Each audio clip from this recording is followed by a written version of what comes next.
మాట, అబ్రహాము ఏం అర్థం చేసుకున్నాడు, అబ్రహాముకి దేవుడు అసలు ఏం నేర్పాలనుకున్నాడు అని అంటే 18వ వచనం, 19వ వచనం, 20వ వచనాన్ని మూడింటిని కంపేర్ చేయండి.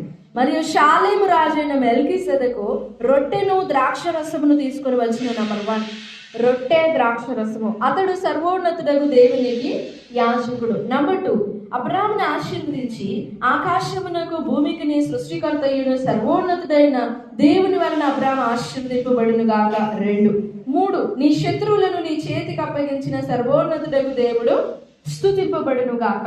నీ శత్రువులను నీ చేతికి అప్పగించిన దేవుడు అని అంటే, నీ శత్రువులు అంటే ఎవరు అక్కడ? నీ శత్రువులు అంటే ఎవరు అక్కడ? నీ శత్రువులను నీ చేతికి అప్పగించిన సర్వోన్నతుడగు దేవుడు స్తుతింపబడును గాక అంటే ఎవరు అక్కడ శత్రువులు? నీ శత్రువులు అంటే ఎవరు? నా మాట అర్థమవుతుందా?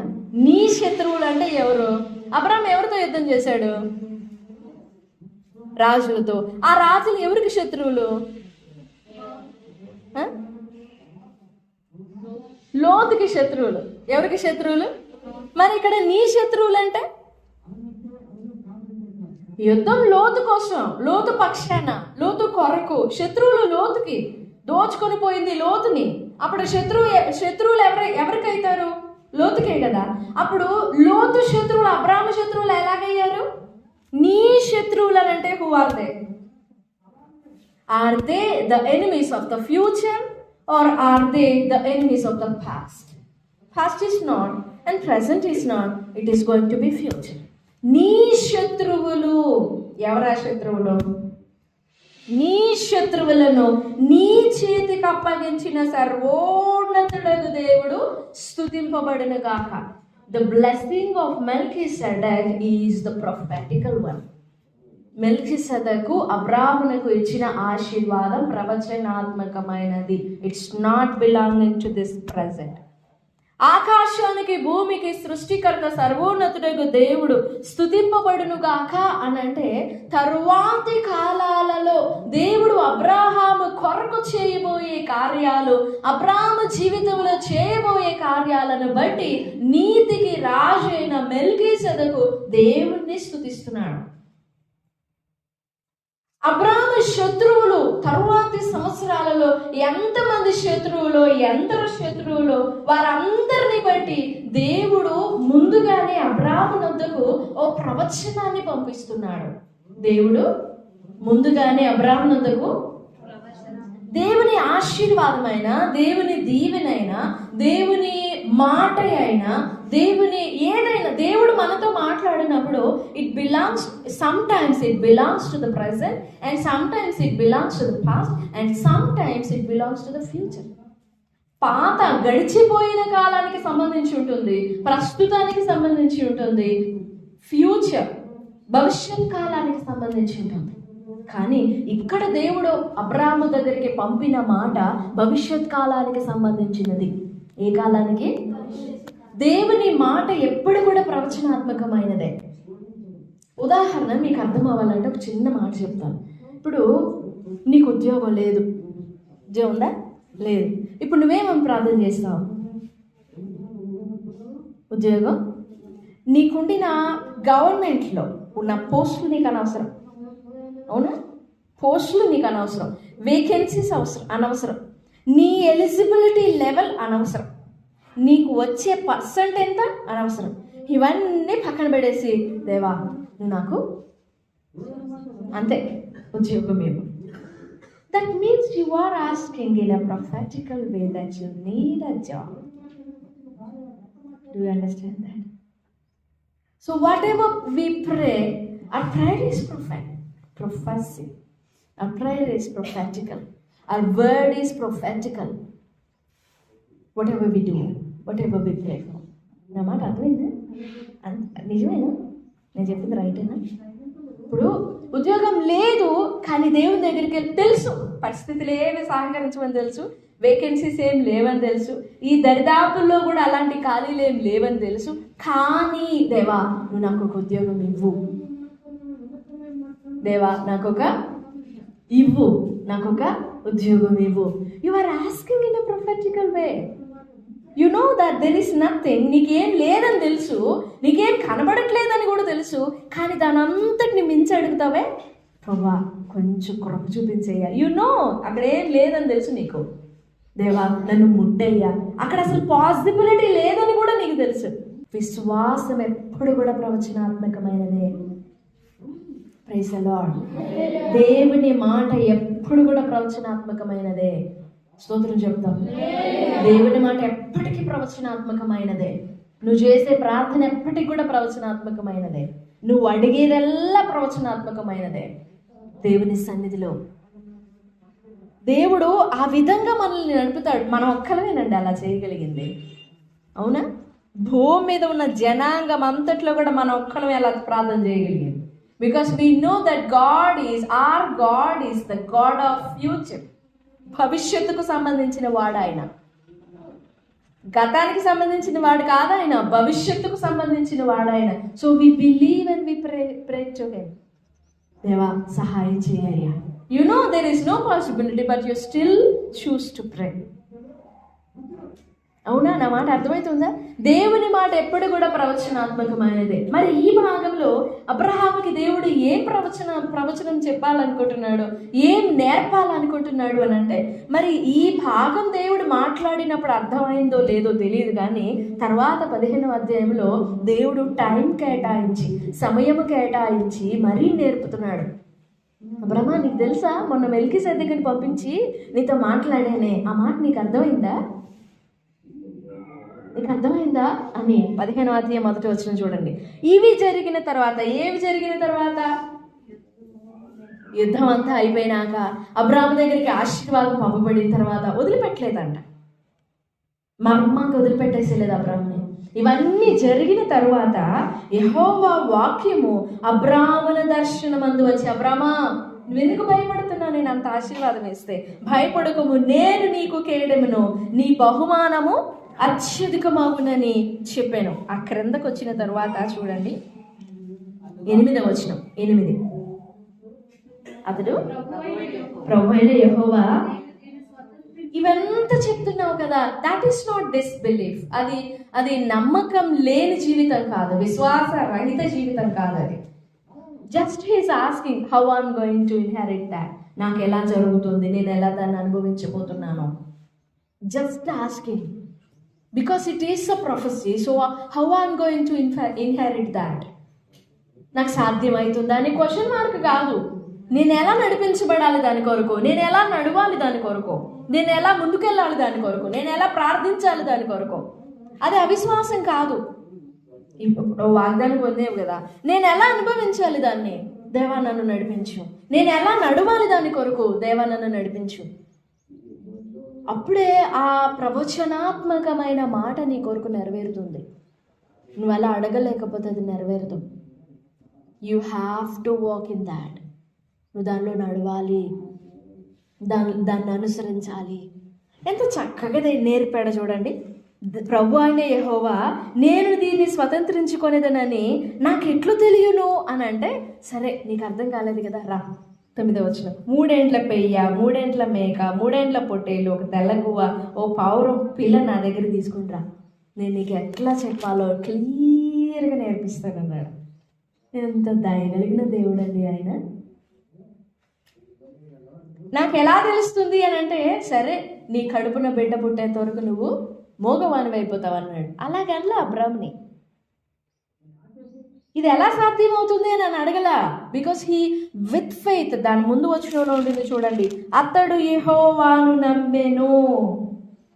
6వ వచనం, అతడు యెహోవాను నమ్మెను, ఆయన అది అతనికి నీతిగా ఎంచెను. ఆ నమ్మకత్వంలో నుండి, ఆ నమ్మకంలో నుండి, ఆ నీతిలో నుండి అడిగాడు, దేవా నేను దీన్ని ఎలా సంపాదించుకోవాలి. ఆ మాటని కొంచెం విడదీసి, కొంచెం పార్ట్స్గా విడదీసి ఆ మాటని అర్థం చేసుకుంటే, ఎలా స్వతంత్రించుకునేదను అనే ఆ మాటని కొంచెం పార్ట్స్గా డివైడ్ చేస్తే, నేను స్వతంత్రించుకుంటాను, ఆ మాటలో వచ్చే భావం, నేను స్వతంత్రించుకుంటాను, షో మీ ద వే, నేను వెళ్తాను, షో మీ ద వే. నా మాట అర్థమైందా? నేను వెళ్తాను, నేను వెళ్ళి స్వతంత్రించుకుంటాను, ఏ దిక్కును పోవాలో నాకు చెప్పండి. That there is some confidence in that. నేను స్వతంత్రించుకుంటాను అండ్ ఐఎమ్ బిలీవింగ్. నువ్వు నాకు ఆ వాగ్దానం ఇచ్చావు కదా, నువ్వు నాకు ఆశీర్వాదం ఇచ్చావు కదా, ఆ ఆశీర్వాదాన్ని నేను స్వతంత్రించుకుంటాను. నాకైతే ఆ మాటలో ఆ విశ్వాసం కనపడుతుంది. I don't know how you read that. 8వ వచనం, ప్రభు అయిన యెహోవా నేను దీనిని స్వతంత్రించుకొనేదనని నాకెట్లు తెలియను అనే మాటలో నేను దీనిని స్వతంత్రించుకుంటాను. Fast tense, I'm going to do that, I'm going to inherit that, I'm going to experience that, I'm going to get it back. నేను దాన్ని స్వతంత్రించుకుంటాను. అది నాకు ఎలాగ తెలుస్తుంది? సో దెర్ ఈస్ విశ్వాసం, కాన్ఫిడెన్స్ ఇన్ దాట్. అప్పుడు దేవుడు మాట్లాడుతున్నారు చూడండి, 10వ వచనం నుండి 17వ వచనము వరకు ఎంత అద్భుతంగా ఉంటుందో చూడండి. అతడు అవన్నీ తీసుకొని వాటిని నడుమకు ఖండించి దేని ఖండమును దాని ఖండమునకు ఎదురుగా ఉంచెను. పక్షులను అతడు గద్దల కళేబరముల మీద వ్రాలినప్పుడు అబ్రాము వాటిని తోలివేసెను. పొద్దుగూకపోయినప్పుడు అబ్రామునకు గాఢ నిద్ర పట్టెను. భయంకరమైన కటిక చీకటి అతని కమ్మగా. ఇప్పుడు చూడండి, ఇంకా ఒక్కొక్క మాట చదవండి. నీ సంతతి వారు తమది కాని పరదేశమందు నివసించి ఆ దేశపు వారికి దాసులుగా. ఆ మాట ఏమన్నా అర్థమైద్దా అబ్రాముకి? గర్భమే తెరవబడలేదు ఇంకా, కానీ ఆకాశ నక్షత్రాలను చూపించ ప్రయత్నించినప్పుడు నమ్మాడు. అతడు యెహోవా, నక్షత్రాలు కాదు దేవుని, అతడు యెహోవాను నమ్మెను. నా భావం అర్థం చేసుకోండి. అతడు యెహోవాను నమ్మెను. నమ్మినప్పుడు నీకు ఏం మాటలన్నా కానీ నువ్వు నమ్మాలి. నీ సంతతి వారు తమది కాని పరదేశములో దాసులుగా ఉంటారు. ఎవరు వాళ్ళు? యాకోబు సంతతి అయిన 70 మంది, 12 మందికి కలిగిన 70 మంది వెళ్ళేసి ఐగుప్తునకు వెళ్ళి 430 సంవత్సరాలు ఉన్నారు దాసులుగా. వాళ్ళు అబ్రాము సంతతి. ఆ కాలం గురించి ఇప్పుడు చెబుతున్నాడు దేవుడు అబ్రాముకి. నీ సంతతి వారు తమది కాని దేశంలో పరదేశులుగా దాసులుగా ఉంటారు. సరేనయ్యా, నమ్ముతాను. 2వ మాట, నెక్స్ట్ వచ్చిన 14, వారు 400 ఏండ్లు వీరిని శ్రమ పెట్టుదురు, వీరు ఎవరికి దాసులవుదురో ఆ జనమునకు నేనే తీర్పు తీర్చుదును. తరువాత వారు చూడండి ఎంత డీటెయిల్డ్ ప్రొఫెసీయో. ఎన్ని సంవత్సరాలు ఉన్నారు ఇశ్రాయేలు దాసులుగా? 400. ఎన్నో తరం వారు? ఎన్నో తరం అబ్రాహాముకి? అబ్రాహాం ఫస్ట్ తరం ఎవరు? ఇస్సాకేనా? చెప్పరే. అబ్రాహాం ఫస్ట్ తరం ఎవరు? ఇస్సాకు. 2వ తరం యాకోబు. 3వ తరం యాకోబు సంతతి రూబేను, షిమియోను, లేవి వాళ్ళు. 4వ తరం వాళ్ళ సంతానం, అదే ఐగుప్తుల దాసులుగా ఉన్నారు చూసారా, 4వ తరం.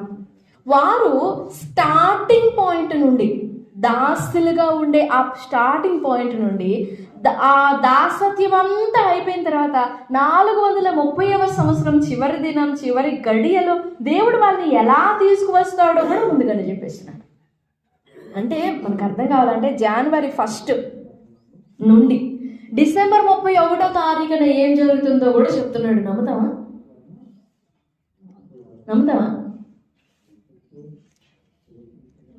చేత అవుతుందా? సాధ్యమా అని చెప్తున్నాడు. వారు మిక్కిలి ఆస్తితో బయలుదేరి వస్తారు, నీవు మాత్రం క్షేమంగా నీ పితరుల యొద్దకు పోయేదవు మంచి వృద్ధాప్యమందు. అంత డీటెయిల్గా దేవుడు మాట్లాడితే అర్థమైందా మనకి? ప్రతిదానికి సమయం నిర్ణయించిన వాడు.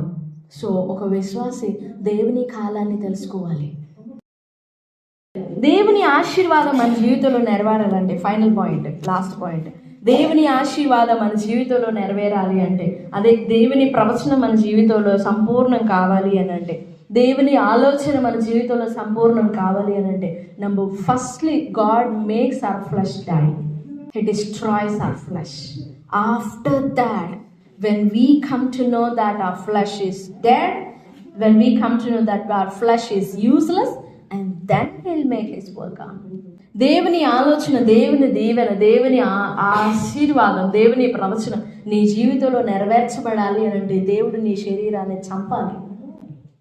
దేవుని శరీరాన్ని చంపాలి. 16వ అధ్యాయం లేకపోతే అదే జరగాల అని అంటే అవును జరగాలి. ఎందుకంటే ఒకవేళ అది జరగకపోతే అబ్రహాముకి మనం చాలా క్రెడిట్ ఇచ్చేవాళ్ళమే, ప్యూరెస్ట్ మ్యాన్ అనేవాళ్ళమే. He also have some flesh within him. అతనిలో కూడా శరీర సంబంధమైన ఆలోచనలు ఉన్నాయి. He thought that his flesh is going to bless him. He thought that his flesh is going to multiply him. He thought that he still has some flesh within him, and that little flesh gave him some blessing.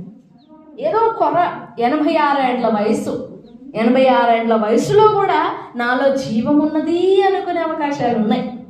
మన జీవితాలలో దేవుడు ఆ మార్గంలో నడిపించాలి.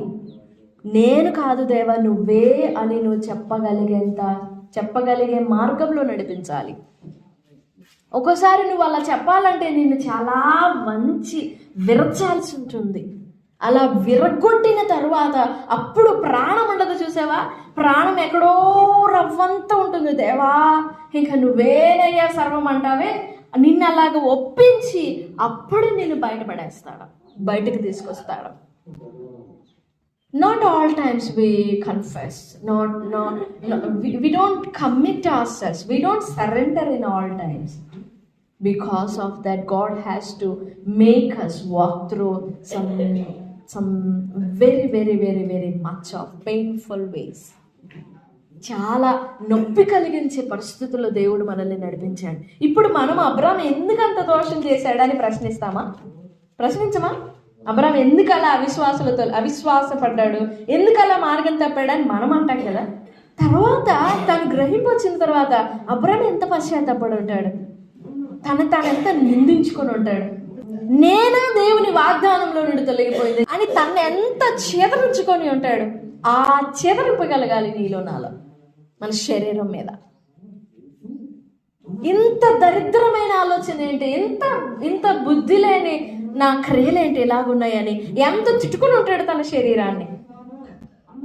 అరే నేను ఎందుకు ఇలా ప్రవర్తించాను అని ఉండడా? అలాంటి ఆలోచనలు వచ్చిండవు ఉంటాయా లేదా? తనైతే నిందించుకొని ఉంటాడు. నేను ఎందుకు ఇలా ప్రవర్తించాను, వై నేను ఇలా చేయకుండా ఉండాల్సింది కదా. ఎప్పటికైనా అబ్రహాం దేవుని సన్నిధిలో తగ్గాల్సిందే. Because he sinned. He went away from the promise, from the way of God. ఎప్పటికైనా అబ్రహాం దేవుని సన్నిధిలో తగ్గి ఉండాల్సిందే. ఆ మార్గము గుండా దేవుడు నిన్ను నడిపించేది. అందుకే నీ శరీరాన్ని దేవుడు చంపడానికి, నీ శరీరాన్ని దేవుడు నలగగొట్టడానికి నిన్ను ఏ మార్గంలో నడుపుతాడో తెలియదు. అయితే ఆ మార్గాన్ని నువ్వు వివేచించితే జాగ్రత్త పడతావు. ప్రభా నన్ను ఎలా నడిపింపాలనుకుంటున్నావు, నేను ఎలా నడవాలి అని నువ్వు ఆలోచిస్తున్నావు, నేను దాన్ని గ్రహించినట్లుగా నా హృదయం వెలిగించు, నాకు జ్ఞానాన్ని కృపని దయచేయని ప్రభుత్వంలో వేడుకుందాం. అబ్రాహాముకి ఇచ్చిన ఆశీర్వాదం, ఆకాశానికి భూమికి సృష్టికర్త సర్వోన్నతుడైన దేవుడు ఆశీర్వదించును గాక. అబ్రాహామును ఆశీర్వదించును గాక.